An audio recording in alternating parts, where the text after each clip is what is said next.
Seigneur, merci d'avoir voulu donner ta bénédiction en donnant la loi à Moïse, en donnant l'Esprit Saint à la Pentecôte pour qu'on puisse la vivre. Merci Seigneur de nous révéler cet homme extraordinaire que tu as choisi, Moïse, sauvé des eaux, pour ensuite sauver son peuple des eaux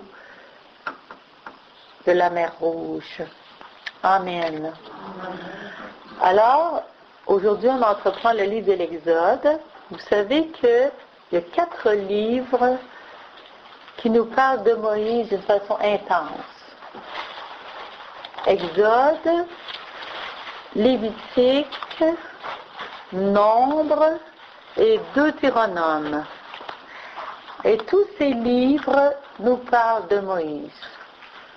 Et nous parlent de ce que le peuple de Dieu a vécu avec Moïse, sous un angle ou sous un autre, et à des temps différents, surtout le Deutéronome, qui a tout repensé l'histoire et qui l'a réécrite avec une grande profondeur dans l'Esprit Saint. Alors Moïse, c'est le pasteur, c'est le prophète, et c'est un homme que le Seigneur a préparé de très longue date parce qu'il avait à fonder un peuple, et le peuple de la révélation. Abraham, c'est celui qui a vécu la foi, qui est le père de notre foi, mais Abraham, c'est celui qui a été l'instrument pour la fondation d'un peuple. Moïse, oui, excusez-moi, j'ai déparlé. Alors, et le Seigneur va le préparer. Comment il va s'y prendre? Il va permettre qu'il manque de sombrer dans les eaux. Parce que Jacob et ses 12 fils sont entrés en Égypte et ils ont proliféré pendant 4 siècles sous la protection des pharaons parce qu'à cause de Joseph, par ses songes et par sa sagesse, avait sauvé l'Égypte. Et le Seigneur a permis que les nations d'alentour viennent en Égypte pour se chercher de quoi manger dans les années de disette. Ça, c'était à cause de Joseph. Alors, les pharaons se sont souvenus de Joseph, et à cause de Joseph, ils ont béni le peuple d'Israël. Donc, Israël, Jacob ou Israël, c'est le même personnage. Cet Israël a eu 12 fils, et ces 12 fils vont devenir les 12 tribus d'Israël. Alors, ces tribus-là, donc pendant 4 siècles, ils ont grandi. C'est comme au Québec. Ça fait 4 siècles que nous sommes ici au Québec. Nous serions 23 millions d'après les études si on n'était pas parti aux États-Unis. Rien que le Québec, là, on serait 23 millions après 4 siècles. Alors, ils étaient très nombreux. Combien, je ne sais pas. Mais ils étaient nombreux. Et parce qu'ils étaient nombreux, ils ont fait part à l'Égypte. Et ce dernier pharaon avait oublié Joseph. Il a dit, on va arrêter la prolifération des Juifs, des Israélites, parce qu'ils vont nous perdre. Alors donc, il tuait les hommes, les garçons. Mais le Seigneur, quand il veut quelque chose, rien n'est possible à Dieu. Avez-vous appris ça avec Abraham? Il n'y a rien d'impossible à Dieu. Alors il dit, je vais en garder un. C'est incroyable, hein? Celui qui tue les garçons va recueillir celui qui va sauver Israël dans sa propre maison. Alors, Pharaon a une fille, et la fille est remplie de compassion pour ce petit bébé qui pleure. Elle le prend chez elle, et elle lui offre une éducation de cette grande civilisation égyptienne et païenne. Mais, en même temps, le Seigneur protège le petit, parce qu'elle a besoin d'une nourrice. Et la petite fille lui dit, moi je connais une nourrice, et c'est la maman qui va nourrir son fils pendant 3 ans. Donc la maman va lui transmettre toute la sagesse, tout l'amour de Dieu. On sait comment ça peut se passer, hein? Et puis ensuite, il va être envoyé à la fille de Pharaon, mais il va savoir, parce que la maman l'a dû lui parler beaucoup, il va savoir qui il est. Et c'est pourquoi il va vouloir défendre son peuple quand il va être grand. Alors, quand il va être grand, il va s'apercevoir que son peuple, en sortant de son grand château du Pharaon, que son peuple est dans la misère. Il est dans l'esclavage, il est battu, il est dans les corvées, il manque de nourriture, et en plus on tue les garçons. Alors lui, il décide de sauver son peuple. Alors le cœur de sauveur, il est là déjà, hein? C'est un homme qui devait avoir une grande force, mais en même temps, il avait une faiblesse parce qu'il bégayait. Il a dû avoir des gros traumatismes. Nous autres, avec la psychologie actuelle, on étudie ça, on dit être perdu, être abandonné par sa mère dans le petit berceau, être recueilli par une étrangère, remis, reparti. Tu sais, on étudie toutes ces choses-là, mais quand Moïse veut dire « je ne sais pas parler », là, le bégaiement, ça signifie quelque chose. Alors donc, la première chose qu'il fait, il veut sauver, mais à bras en main, alors il a un échec. Quand on veut sauver à bras d'homme, quand on ne s'appuie pas sur Dieu, qu'est-ce que ça fait? Échec, vide, ça ne donne rien. En plus, on lui dit, on t'a vu, c'est aussi bien de te sauver. Alors, il comprend qu'il doit se sauver parce que Pharaon va le tuer. C'est sûr que Pharaon ne veut pas supporter que quelqu'un s'oppose à lui. Alors, il s'en va au désert. Et là, c'est le silence de Moïse. Pour son peuple, l'Égypte n'entend plus parler de Moïse. Voyez-vous? L'homme fort qui a voulu agir par lui-même, 40 ans au désert.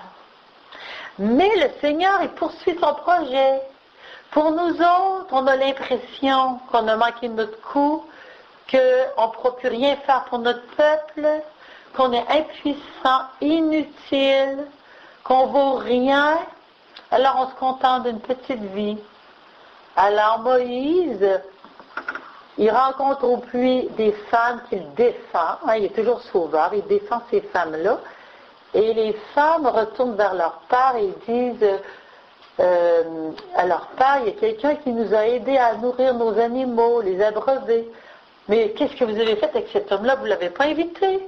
Allez le chercher. Et c'est comme ça, la providence. Le livre de l'Exode et toute la vie de Moïse et du peuple avec Moïse, c'est la découverte de la providence. Qu'est-ce que la providence? C'est le gouvernement de Dieu. Chaque événement est sous la main de Dieu. C'est tellement fort.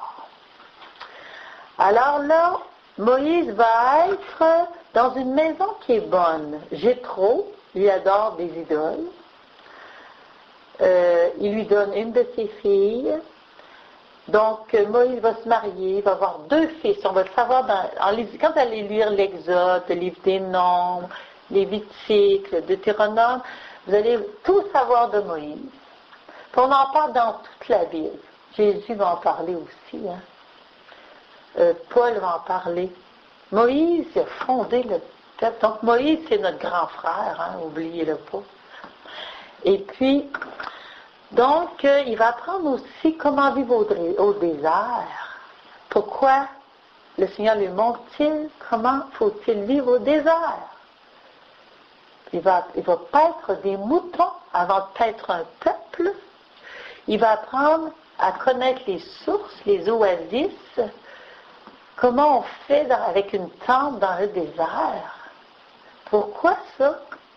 On le sait, hein, dans l'histoire. C'est que Moïse devra emmener son peuple au désert. Alors, c'est toute la préparation.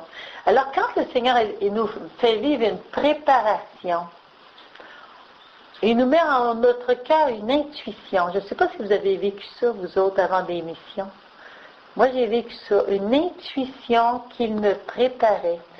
Mais le temps est très long pendant la préparation.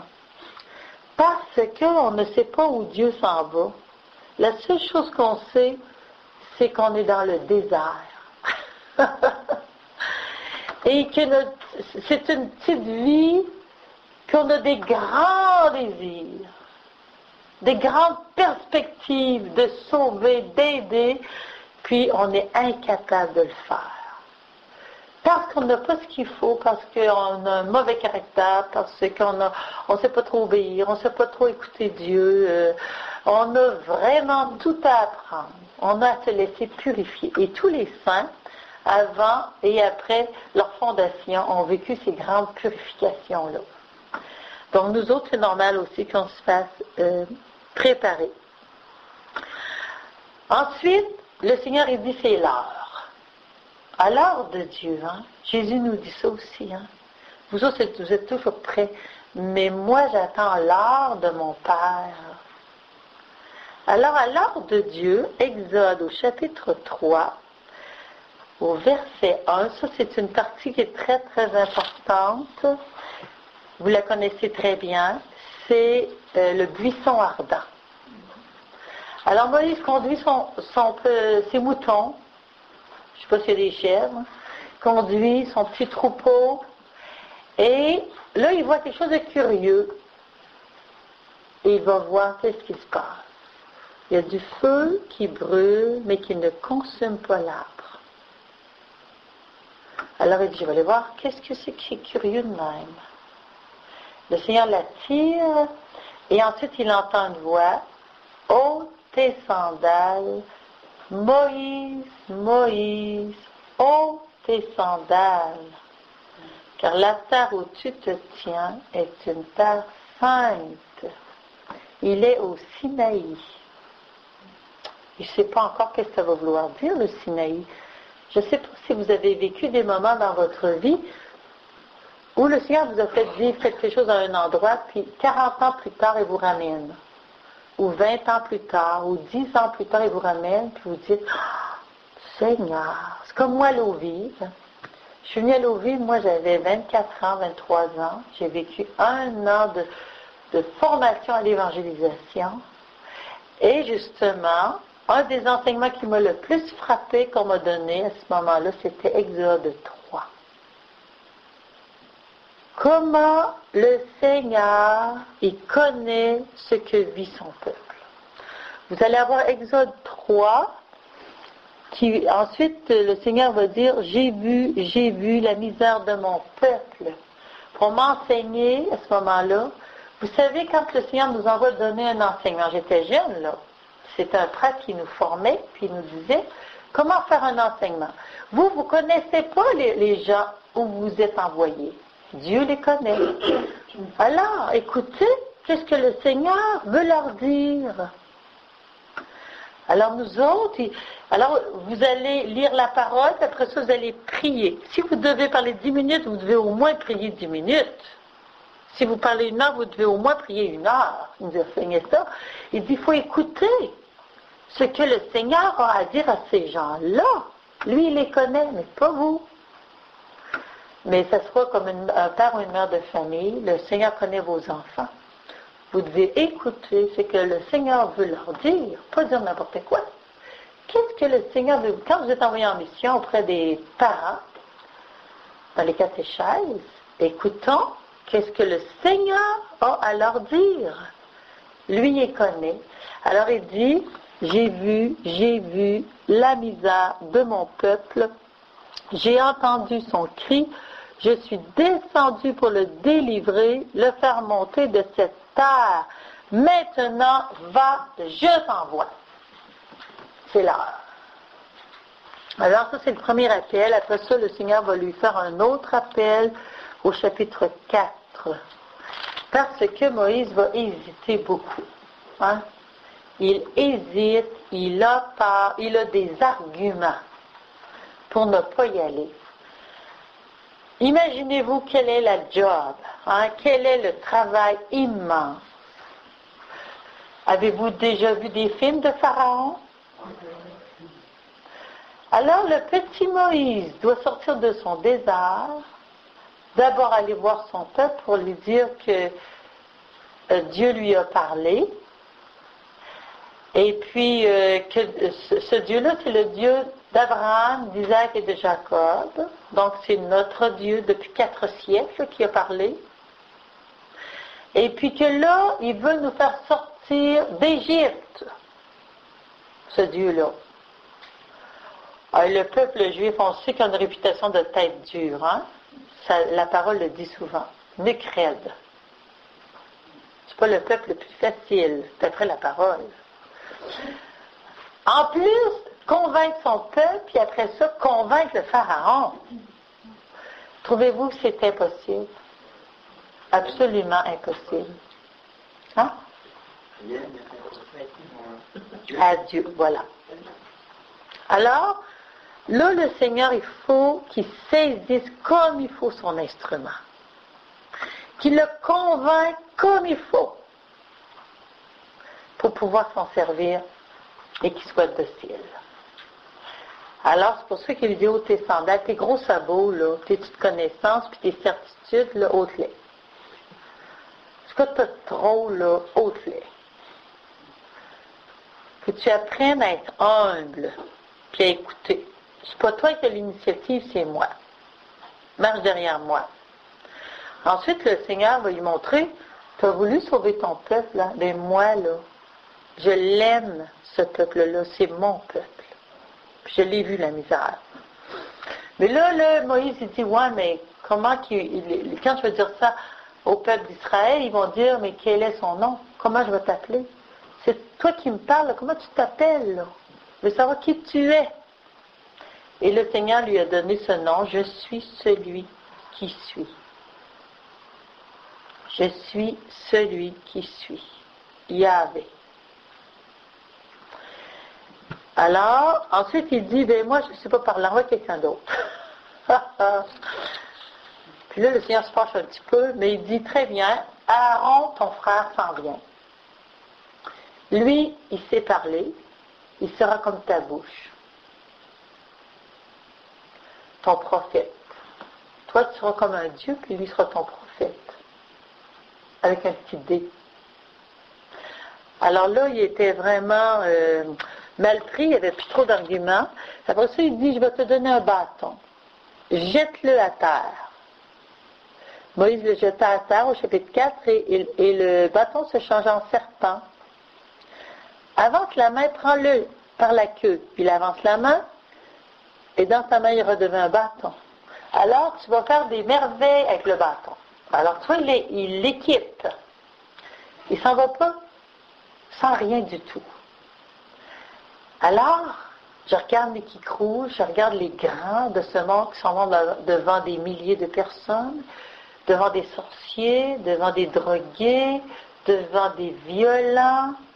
Le Seigneur nous équipe par la croix de Jésus, le nom de Jésus, le sang de Jésus, l'Esprit Saint. Il va équiper Moïse, il va lui donner tout ce qu'il faut. Mais là, il commence par le bâton et par un frère, Aaron, qui va parler pour lui, parce que lui, il ne parle pas bien. Ça, c'est une leçon aussi. Quand le Seigneur nous envoie en mission, habituellement, il nous envoie 2 à 2. Vous connaissez le 2 à 2 de l'Évangile, là? On s'appuie sur Dieu, mais on est ensemble. On n'est pas tout seul. C'est grand. Alors, c'était la préparation, c'est le début de la mission. Et voilà au chapitre 5 que Moïse va vers son peuple. Et le peuple pose beaucoup de questions, se laisse un peu convaincre avec des doutes. Puis ensuite, il va voir Pharaon, chapitre 6. Mais les sorciers, les magiciens, eux autres aussi, avec leur magie, sont capables de faire surgir des serpents avec un bâton. Mais la différence, c'est que le bâton de Moïse a mangé les serpents des magiciens égyptiens. Donc, le Dieu de Moïse est plus fort que leur Dieu à eux autres. Parce qu'eux autres, ils ont leur Dieu, puis ils ont confiance en leur Dieu. Hey, le petit Dieu de Moïse, là, qu'est-ce qu'il est à côté d'eux autres, là? Et donc, les premiers signes semblent tourner mal. Ça n'a pas l'air à réussir. Donc là, c'est le bâton changé en serpent, l'eau changée en sang, parce que les magiciens, ils le font aussi. Il faut savoir que l'Égypte était remplie de magiciens, et la magie, ça va avec les démons, les esprits occultes. Donc l'ésotérisme, l'occultisme dont on entend parler aujourd'hui, toutes les divinités dont on entend parler, derrière ces divinités qu'ils adoraient, c'était des démons et des puissances occultes assez puissantes. C'était le royaume de ténèbres. L'Égypte a toujours symbolisé l'ennemi de Dieu et le royaume des ténèbres. D'Égypte, j'ai appelé mon fils. Et Moïse, lui, est face aux devins, aux enchanteurs, aux magiciens. Puis son bâton mange les serpents. C'est le symbole de la victoire de la croix de Jésus. Mais après ça, comme le pharaon s'endurcit toujours, le prophète est envoyé vers les grands de ce monde, vers les endurcis de ce monde. Il retourne, le prophète, il retourne toujours. Parce que le Seigneur l'envoie. Le Seigneur veut sauver tous les hommes. Le Seigneur donne des signes, donne des chances à tous les hommes d'être sauvés. Alors, il va y avoir 10 signes. Les 2 premiers, les magiciens les imitent, mais les autres, ils ne sont pas capables de les imiter. Les moustiques, les thons, la mortalité du bétail, les ulcères, la grêle, les sauterelles et les ténèbres. Il fait noir partout, sauf chez les Israélites. Essayez de faire ça, vous autres. Puis il n'y avait pas d'électricité dans ce temps-là. Alors, c'était des grands signes qui se sont passés. Mais là, Pharaon était vraiment fatigué et le peuple aussi était vraiment fatigué de ces grandes misères qui arrivaient. Mais Pharaon s'endurcissait toujours, il ne voulait pas laisser passer sa main-d'œuvre. Sa main-d'œuvre s'en irait au désert aller faire leur adoration à leur Dieu. Non, non, non, qu'est-ce qu'on va perdre, nous autres? Toutes ces grandes constructions qu'il faisait avec ces esclaves-là, c'était extraordinaire, il gagnait de l'argent, ça ne lui coûtait pas cher. Alors, il refuse encore. Alors là, Moïse, il dit, c'est Dieu qui dit, le dernier signe, ça va être la mort des premiers-nés. Et ça, c'est un terrible signe. Parce que Pharaon aussi a un fils. Et avant le dernier signe, le Seigneur demande à Moïse que chaque famille immole un agneau et qu'ils mettent le sang de l'agneau sur le linteau des portes pour protéger les maisons où il y aura le sang de l'agneau. Alors nous autres, c'est un signe qu'il faut toujours mettre le sang de l'agneau sur les portes de nos cœurs, sur notre vie, sur toutes nous-mêmes, sur nos familles, pour nous protéger de l'ennemi qui tue. Alors, ils mangent, pendant la nuit, ils immolent l'agneau, ils le rôtissent au feu. C'est un agneau qui est parfait. Ils doivent le manger en entier. Alors, ça symbolise encore l'Eucharistie, la chair de l'agneau qui va être rôtie au feu par la souffrance de la croix, et son sang répandu qui va sauver le monde. Ensuite, ils vont le servir avec des azimes, les pains sans levain, parce qu'il n'a pas eu le temps de le lever à cause de la course qu'ils devaient faire cette nuit-là. Se sont dépêchés à courir vers la sortie de l'Égypte. Même les étrangers ne pouvaient pas en manger. Donc, je dépasse ça. Ça, c'est au chapitre 12. Ensuite, au chapitre 12, c'est le départ de l'Égypte avec le mémorial de la Pâque. Et c'est par grâce que les premiers-nés d'Israël sont sauvés. Par grâce. Ça nous montre que notre salut est par grâce.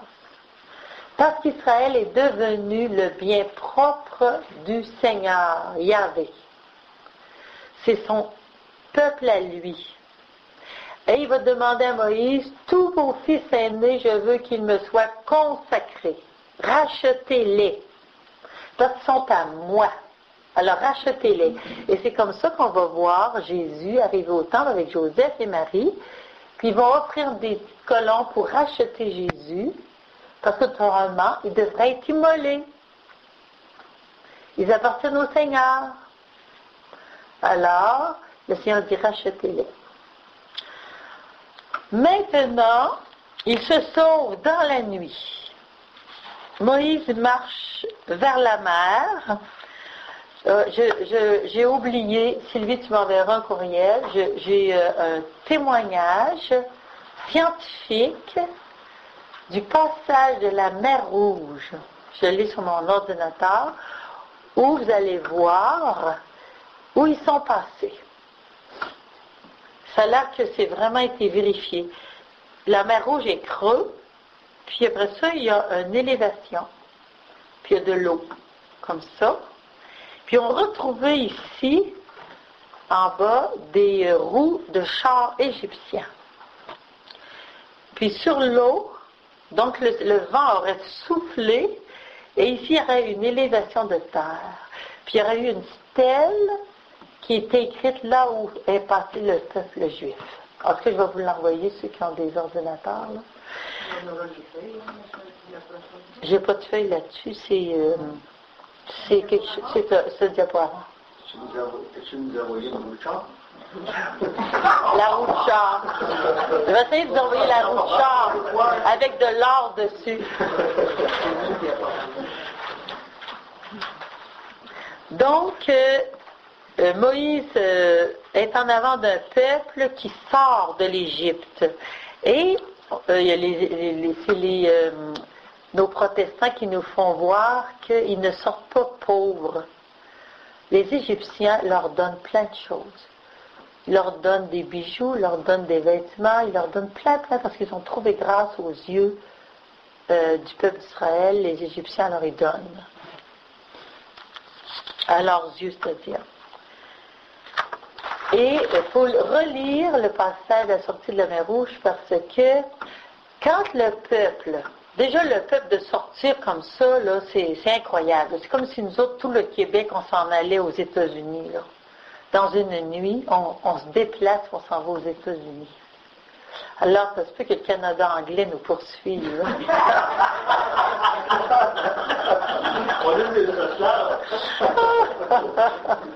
Mais moi, j'aime m'imaginer, parce que je me dis que c'est impossible, ces histoires-là. Mais c'est quand même grandiose. Mais autres, ils étaient sur la terre de Goshen. Ils étaient ensemble dans une terre très fertile. Et puis là, ils se sauvent de là, parce qu'ils sont rendus dans la misère, sont des esclaves. Donc, le Seigneur les arrache à l'esclavage. Et il les arrache à la domination de Pharaon. Ça, c'est aussi un symbole que le Seigneur va nous arracher à nos esclavages du péché, et il va nous enlever de la domination de Satan et de ses esprits mauvais. Puis, en nous arrachant, il nous emmène traverser la mer Rouge, et la mer Rouge, c'est le cœur de Jésus transpercé qui a donné son sang. Hein? Pas pour rien, on l'appelle la mer Rouge. Mais l'ennemi ne veut pas nous laisser aller. Il faut savoir ça, hein? Il va tout faire pour nous rattraper. Quand on s'en va vers le Seigneur, il fait tout pour nous rattraper. Alors, nos chers Israélites, ils paniquent quand ils voient que Pharaon et son armée se mettent à leur poursuite. Mais le Seigneur encore n'a pas dit son dernier mot. Il fait surgir la nuée lumineuse, et elle met un ombrage entre Israël et l'Égypte. Donc, ils ne peuvent pas voir comme il faut.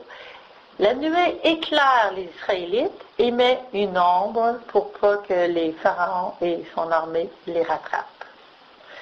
Puis là, il court. Alors, sur la vidéo, je vois comme une affaire de montagne, puis un chemin entre les montagnes pour arriver à cet endroit où ils vont passer la mer. Mais devant la mer, là, ils voient les flots. Ils crient, puis ils hurlent, puis ils paniquent. Parce que déjà, ils ont oublié les 10 plaies d'Égypte où Dieu a fait merveille. Ils ont déjà tout oublié. Ils disent, bon, mais c'est ça, Moïse, tu es venu nous faire perdre, on va tous se faire tuer par le Pharaon, bon, ils vont tous nous envoyer dans l'eau. Là, ils ne peuvent plus passer. Humainement parlant, ils ne peuvent plus passer. Ils ne peuvent plus être sauvés. Ça aussi, ça nous montre que je ne peux pas me sauver par moi-même. Si Dieu ne prend pas mon salut en main, je ne peux pas être sauvé. Alors là, Moïse dit, arrête de crier, là, puis arrêtez de vous lamenter, puis agissez. Vous allez lire le texte, là. Puis il dit à Pharaon, il dit à Moïse, prends ton bâton, fends la mer en deux, et que vous passiez entre les deux pans de la mer. Et voilà, c'est ce qu'ils ont fait. Ayant la mer à droite et à gauche, et ils sont passés. C'est ce que l'histoire nous raconte. C'est ce que la tradition nous raconte chez les Juifs. C'était quelque chose d'inouï. Si ça n'avait pas été quelque chose d'inouï, ils ne l'auraient pas raconté de siècle en siècle, en siècle, en siècle.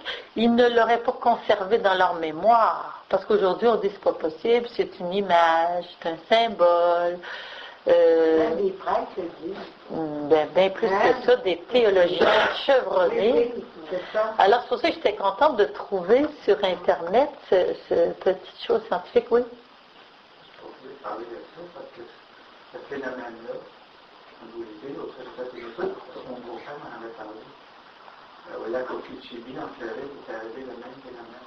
Un ouragan. Puis là, c'est un ouragan qui est arrivé, qui a poussé l'eau. Oh! Du lac Okeechobee. Oui. Beaucoup de gens sont noyés parce que les gens, là, c'était comme un sac, ils sont venus ramasser des poissons, des flaques. Le vent tourné. Ah! Il y avait beaucoup de monde, venir vérifier sur Internet. C'est tellement. Ouais. Donc, c'est le même phénomène. Ben oui. Le Seigneur, il est capable. Ouais, c'est vrai. C'est un ouragan. Oui, un ouragan qui enlève. Moi, je connais une femme, là, que par une tornade, le Seigneur a soulevé l'eau du lac. Elle l'a vu de ses yeux. Soulevé l'eau du lac. Il n'y a rien d'impossible à Dieu. Pour lui, c'est une petite flaque d'eau, là. C'est nous autres, quand on jouait comme enfants, là, on s'en faisait des petites flaques, puis on les remplissait d'eau, puis ensuite on les vidait. Tu sais, c'est rien pour nous, mais pour nous autres, un océan, une mer, c'est immense, là. On est petit devant ça. Mais Dieu, lui, il est le Créateur, il est le Tout-Puissant, il a fait les galaxies. Il est capable de faire ça, là. Il est capable de susciter un ouragan, mais il est capable de susciter n'importe quoi, là. Donc, c'est ce qu'ils ont fait, ils ont passé la mer, et quand les pharaons ont été dans la mer, eux autres, l'armée a tout été démolie. Et la roue de char, vous pourrez aller le chercher, si vous voulez.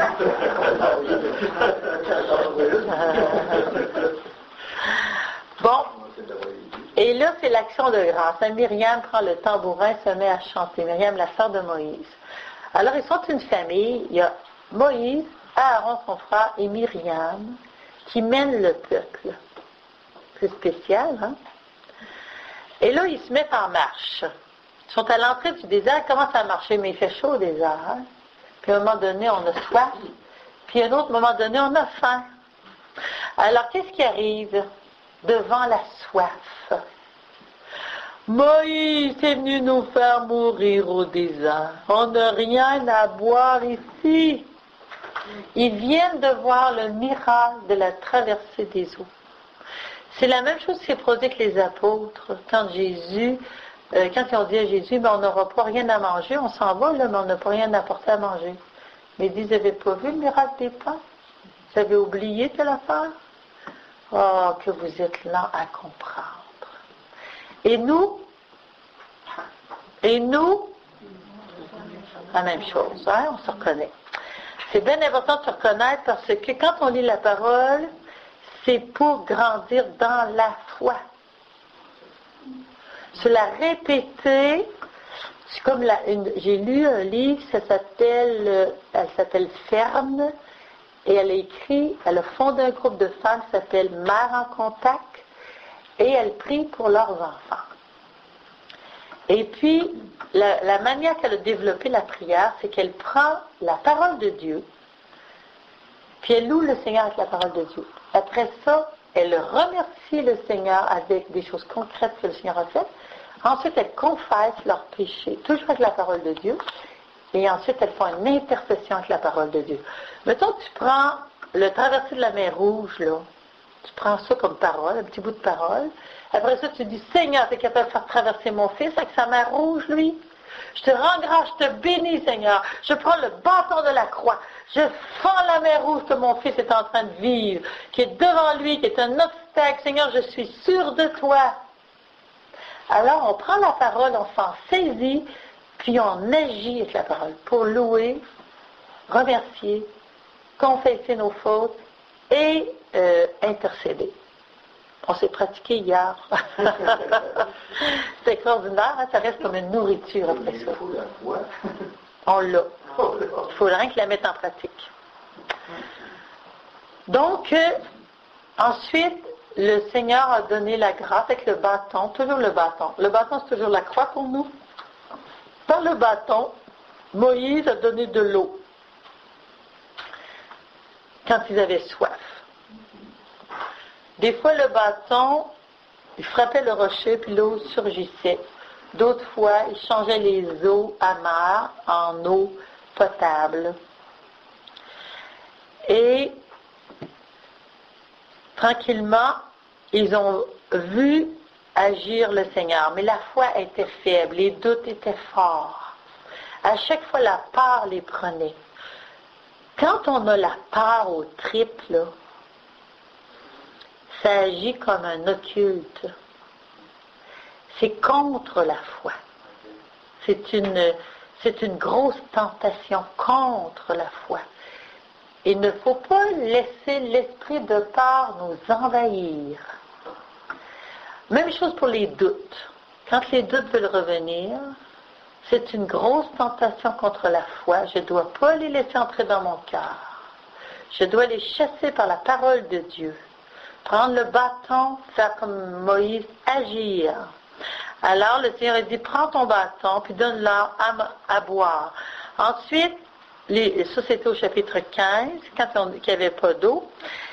Et au chapitre 16, le Seigneur va nourrir son peuple. On n'a rien à manger ici. Oui, on avait des cocons, puis des oignons, puis de la viande grasse. C'était bon. Ils ont complètement oublié qu'ils étaient des esclaves, qui se faisaient fouetter. Mais ils se souvenaient de la nourriture.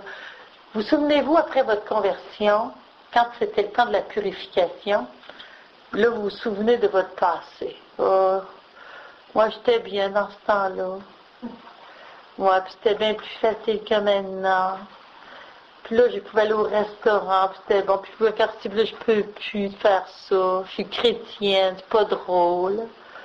Alors, on se souvient, parce qu'on n'aime pas encore assez Jésus pour aimer son royaume et tout ce qu'il aime. On a encore l'attrait de la chair et ce qui est charnel. Ça tire sur nous autres. On est encore esclaves avec nos passions.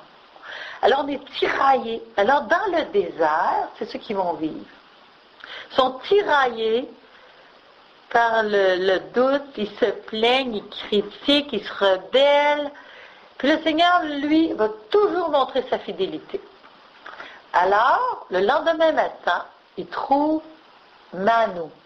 Manou, ça veut dire qu'est-ce que c'est? Manou. Qu'est-ce que c'est? Il trouve des choses sur la terre. Et là, Dieu va dire à Moïse qu'il ramasse ça puis qu'il en fasse des galettes. Puis après ça, il a fait emmener un gros voilier de caille. Mais eux autres, ils se souvenaient de leur viande. Dans le désert, il n'y en a pas de viande. Le Seigneur dit, je vais leur en envoyer de la viande, ça va leur sortir par les oreilles. C'est ça qui est arrivé. Ils en ont mangé ou s'ils n'en pouvaient plus. Je ne sais pas si c'était un mois de temps qu'ils en ont mangé. Et après ça, le Seigneur les a gardés avec la manne. Mais le Seigneur Jésus va revenir et dit, ce n'est pas Moïse, au chapitre 6 de l'évangile de Jean, ce n'est pas Moïse qui vous donne le pain qui descend du ciel. C'est le Fils de l'homme. C'est Dieu, votre Père, qui vous donne le vrai pain descendu du ciel. Je suis le pain descendu du ciel. Trouvez-vous ça beau? Oui. Ah, le mystère, hein? Tout l'Ancien Testament est expliqué par le Nouveau et tout le Nouveau est compris par l'Ancien. Vous savez que quand Jésus, à Capharnaüm, a commencé à dire ce discours qui donnerait sa chair à manger, son sang à boire, ce fut un très grand scandale chez les Juifs. Beaucoup sont partis de ses disciples. Ils ont été scandalisés. Puis vous savez que le protestant dont je vous ai parlé tantôt, là, le jeune là, qui s'est converti catholique, il dit pour nous les protestants, là, c'est inacceptable qu'un Dieu soit dans ce petit morceau de pain-là. Il dit, Jésus m'a dit dans la messe, Jésus m'a montré que dans le pain il y avait sa chair, mais dis-je encore, des réticences. C'est un rationnel, hein? Et puis il trouve ça très difficile. C'est que tu ne peux pas le comprendre avec ta tête. Il faut que tu descendes dans ton cœur. C'est que Dieu, il est fou d'amour. C'est rien comme ça qu'on comprend les mystères de Dieu. La folie d'amour et la toute-puissance mise au service de son amour. Parce que Dieu, il n'y a rien d'impossible. Est-ce qu'on chante? Nous allons reprendre Si la nuit. Si la nuit surprend notre marche, on pourrait se lever. Puis après ça, on va finir l'enseignement.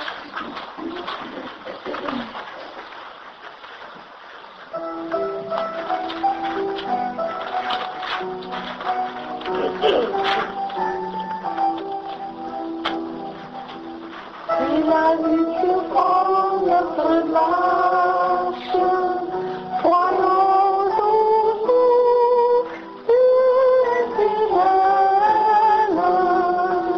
la colonne de feu conduira nos pas jusqu'en terre promise.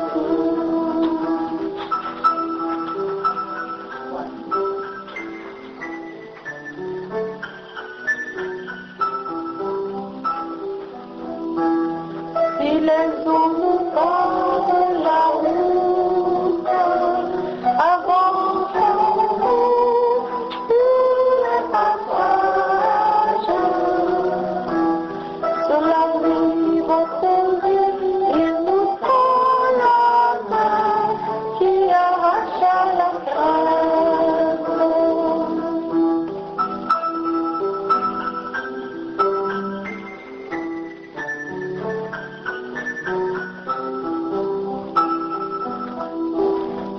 Si la soie s'étale chez nos lèvres, rappelons-nous Dieu est fidèle. Le rocher s'ouvrira, nous irons puiser à la source profonde.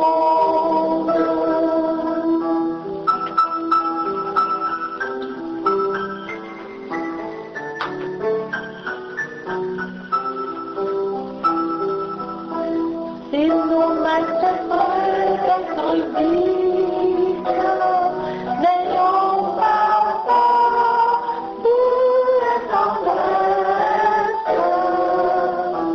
De son peuple au désert, il entend le cri et dispense la main.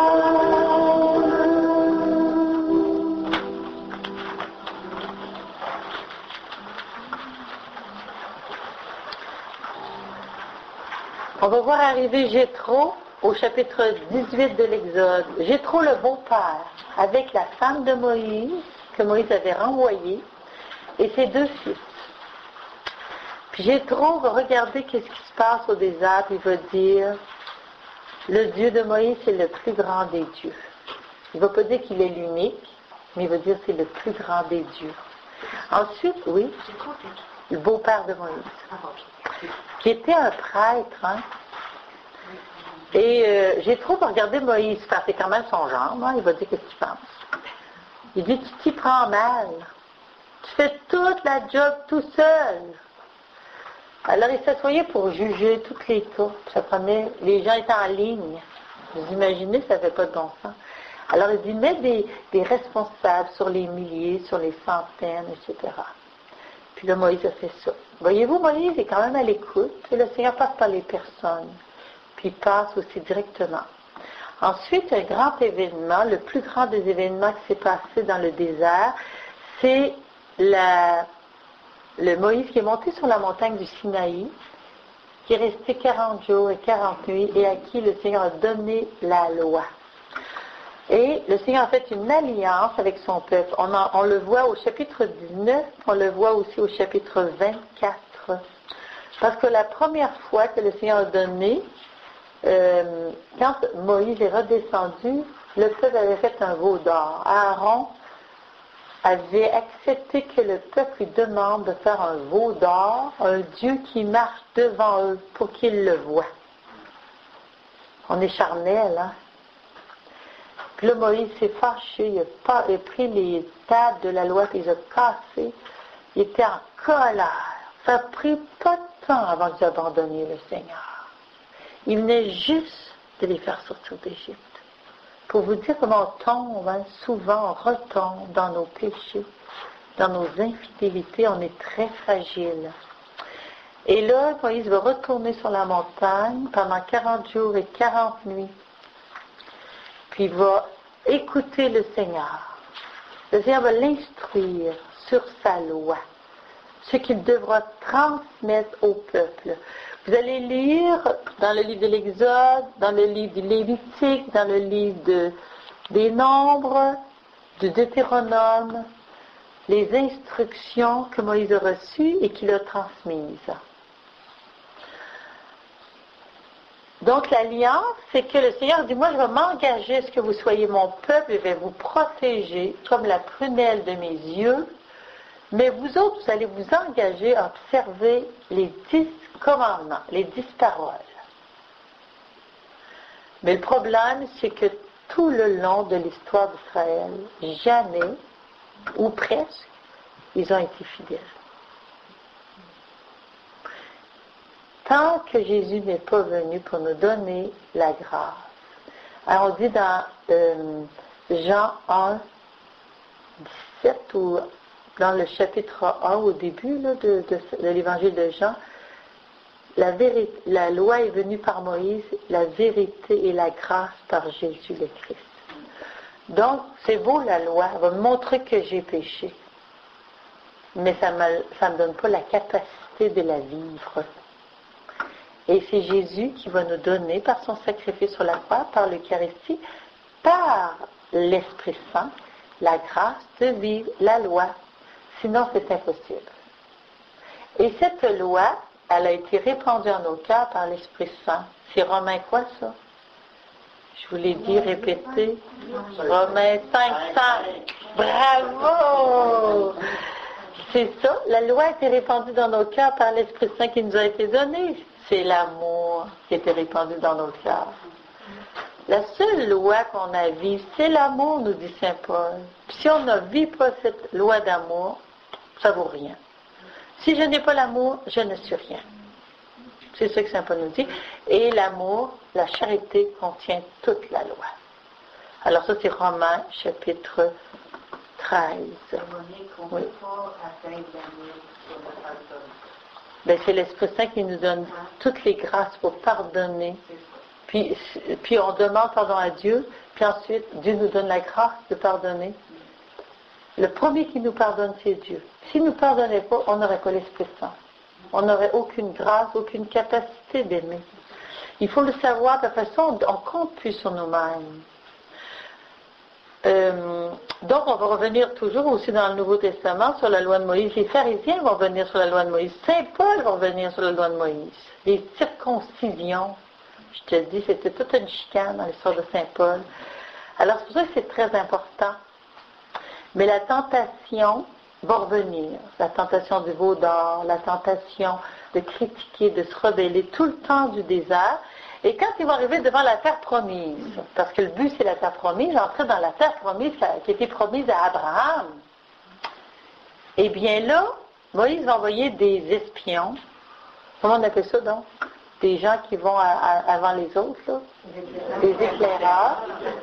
Et puis les éclaireurs, ils vont être terrifiés par la grandeur des habitants. Et puis les éclaireurs, ils vont être terrifiés par la grandeur des habitants. Et puis les éclaireurs, ils vont être terrifiés par la grandeur des habitants. Et puis les éclaireurs, ils vont être terrifiés par la grandeur des habitants. Et puis les éclaireurs, ils vont être terrifiés par la grandeur des habitants. Et puis les éclaireurs, ils vont être terrifiés par la grandeur des habitants. puis la grosseur des villes fortifiées, ils vont venir, ils vont dire c'est impossible. Ils n'ont pas pensé que le Seigneur leur donnerait la force.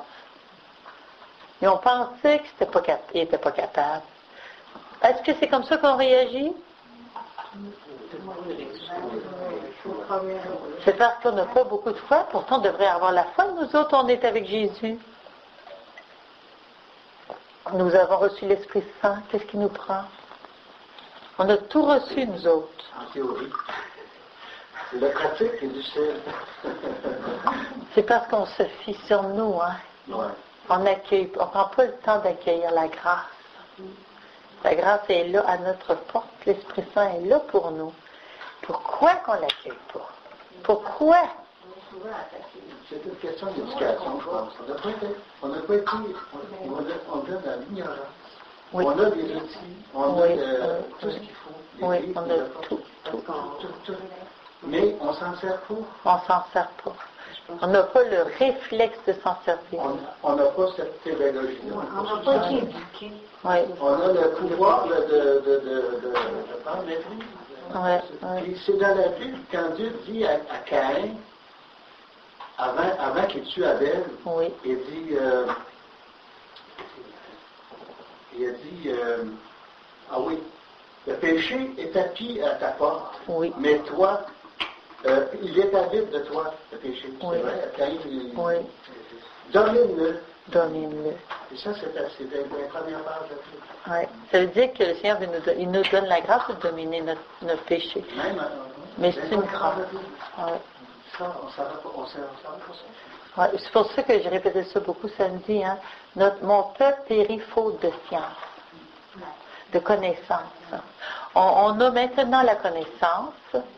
Tous ceux qui viennent depuis un an ou deux ou trois, qui vous suivez ces séminaires-là, vous recevez la connaissance. Alors maintenant, vous avez la connaissance. Quelle est l'autre chose à faire? Mettre en pratique. Ça veut dire, ça prend une discipline maintenant. Comme tu disais pour la parole, hein, mes paroles, je veux qu'elles soient des paroles de bénédiction. En parlant de paroles de bénédiction, vous allez voir dans Moïse, dans le Deutéronome, dans les livres des Nombres, vous allez voir que Dieu dit « choisis la vie ». Parce que devant toi, il y a la vie et la mort. Devant toi, il y a la bénédiction ou la malédiction. Choisis la bénédiction, choisis la vie. C'est le chemin du bonheur. Mais il y a vraiment les malédictions, hein, si on ne choisit pas ça. Puis, on les vit encore. Vous savez que si on ne vit pas les commandements, les malédictions vont nous arriver parce que c'est des portes ouvertes. C'est pour ça qu'on doit revenir et avec discipline à se remettre à la parole de Dieu, mais toujours demander la grâce, puis demander l'Esprit Saint, aller à l'Eucharistie, prier la Vierge Marie. On a plein de tout ce qu'il nous faut. Et le Seigneur va sceller son alliance avec son peuple avec le sang. Et le Seigneur Jésus, la veille de sa mort, va dire, maintenant je vais répandre le sang de l'alliance. Nouvelle alliance scellée en mon sang. C'est jeudi saint. Puis il répandait le vendredi saint. Il était l'agneau, il était le prêtre, et on va faire le passage, la Pâque, et on va traverser sur la terre promise, qui est le bonheur, déjà sur la terre. Avec la Pentecôte, c'est déjà le bonheur sur la terre, l'effusion d'esprit. Et sachez-le, et réclamez le bonheur dans vos vies, dans vos cœurs, puis collaborez à l'action de Dieu, parce que le Seigneur, il veut nous donner la terre promise. Mais si on dit c'est pas possible, moi c'est pas possible parce que je suis dépressive, moi c'est pas possible parce que je suis handicapée, moi c'est pas possible parce que, dites-le encore, là, mais le Seigneur dit, je peux donner le bonheur à des handicapés, je peux donner le bonheur à des dépressives, je peux donner le bonheur à des personnes qui ont tout perdu, parce que le bonheur, c'est moi. Alors, Amen. Croyons au bonheur. Oui, oui, il y a tellement de choses que je ne vous ai pas dit. Toi, tu as de l'expérience avec des jeunes familles chrétiennes Oui. Qui élèvent des enfants. Oui. Ces enfants-là, avec de la bonne nourriture tout jeunes, ils vont grandir dans Mais nous, on a juste grandi avec le chapelet et la messe de dimanche. Oui, mais c'est déjà beau. Puis... Oui, mais je veux dire, Yeah. l'enfant, la foi des parents est très grande. L'enfant va voir ses parents comment. Mais tu sais que les parents, ils sont dans un gros combat actuellement. Ils se battent beaucoup pour conserver leur foi. Ils sont souvent très blessés. C'est pas facile, c'est un gros combat. C'est qu'ils subissent des influences païennes énormes avec les amis, à l'école. Le contexte scolaire est pas mal. Nous, Oui. La société chrétienne. Vous aviez la société, oui. Oui, c'est pour ça que le livre que je lisais, là, Mère en contact, la mère a panique. Elle envoie ses 2 garçons à l'école. Ils rentrent au collège ce matin-là. Puis tout d'un coup, m'a dit, je les mets dans la gueule du lion. La drogue. Tout ce qu'ils vont être obligés de faire comme choix devant leurs amis. Tout ce qu'il y a aujourd'hui. Puis là, elle dit, je me suis mise à prier dans ma cuisine. Tout à coup, ça y est venu évident. Il faut être plusieurs pour prier. Alors, elle est allée chercher d'autres mères. Il y a un nom de maman qui lui est venu. Elle l'a appelé. Est-ce que tu accepterais de prier avec moi pour nos enfants? Puis ils se sont retrouvés 5 dans le salon pour prier pour leurs enfants. Mais voyez, Moïse, c'est un grand priant. Mon Dieu, c'est tellement important de vous dire ça. Il avait l'attente du rendez-vous. Il allait consulter le Seigneur, puis le Seigneur dit, je lui parlais face à face. Il a vu la forme de Yahvé. Je lui parlais comme à un ami. Puis après ça, quand Moïse sortait, il avait toute la face lumineuse. Il était obligé de se mettre un voile tant qu'il était lumineux. Les gens avaient peur de lui. Il avait peur de sa sainteté. Puis Josué, il restait dans l'attente du rendez-vous. C'est tellement des grandes choses au désert qui s'est passé là. Puis ensuite, là, c'est la nuée lumineuse qui disait quand il devait partir et quand il devait arrêter. Quand la nuée lumineuse arrêtait, il campait. Il ne savait jamais quand elle allait repartir. Tout à coup, la nuée lumineuse se relevait après 2-3 semaines. Puis là, c'est l'heure de repartir. Il repartait. Ça pouvait être aussi bien plus longtemps. Ils ont resté 40 ans au désert parce que c'était la conséquence de leur manque de foi. S'ils avaient cru que Dieu les a fait rentrer dans la terre promise, ils seraient rentrés tout de suite. Pour Dieu, c'était facile. C'était plus facile de rentrer dans la terre promise que de sortir de l'Égypte. À mon avis, en tout cas. Comme nous, là, quand on a des décisions à prendre, oui. est-ce que vous demandez toujours un signe au Seigneur? Pas toujours. Il y a des décisions, c'est clair. Okay. Tu sais, des fois, c'est clair. La communion du couple est très importante. Ça, c'est un signe. Quand vous avez une décision de votre famille à faire, que la communion du couple soit là. Des fois, ça prend du temps avant que la communion soit là. Vous priez, vous vous parlez, vous cherchez. Puis quand la communion du couple est là, ça, c'est un grand signe que c'est la volonté de Dieu. Et la paix du cœur, c'est un grand signe que c'est la volonté de Dieu. Ces grands signes-là, c'est des signes spirituels. Puis des fois, là, quand on ne le sait pas, des fois, on peut demander comme Gédéon des signes. C'est dans la parole de Dieu. Gédéon, c'est tellement énorme qu'est-ce qu'il devait faire. Il se sentait si petit. Il a demandé un signe. On en parlera plus tard. Alors, des fois, on demande des signes. Vous allez voir aussi dans l'Exode que vous pourrez lire. Moi, je vous invite à lire l'Exode. Comment Moïse a eu les instructions pour bâtir le sanctuaire, puis tout le temple de Jérusalem a été bâti sous les descriptions que Moïse a reçues au début.